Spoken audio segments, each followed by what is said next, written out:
Mastering correlative conjunctions, a key to improved English sentences. Hello, language learners. Welcome to another episode in our Grammar Fundamentals series.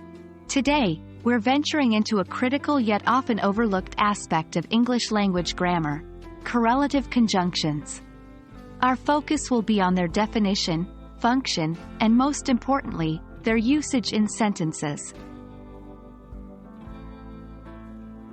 Correlative conjunctions are pairs of words that work together to coordinate words or groups of words within a sentence.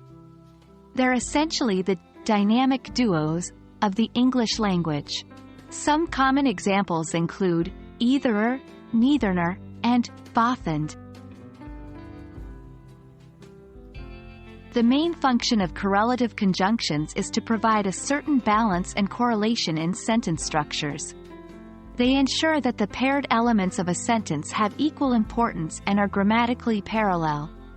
Remember, the elements following each part of the conjunction pair must have the same grammatical structure for proper usage. Let's get practical now and look at some sentences with correlative conjunctions. 1.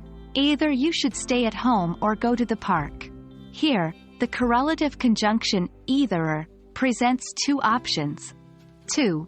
She can neither cook nor clean.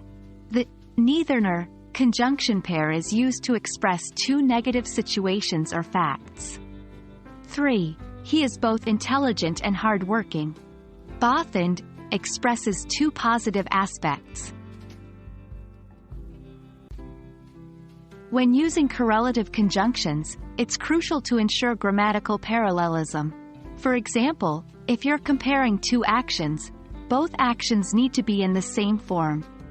Incorrect. I either want to run or swimming. Correct.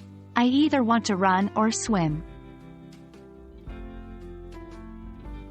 That's a wrap on correlative conjunctions, their function, and their usage in sentences.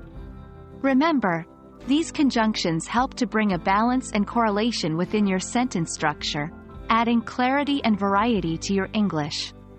We hope you found this video helpful, and as always, happy learning. Stay tuned for our next episode where we'll be diving deeper into the world of conjunctions. Keep practicing, and we'll see you in our next lesson.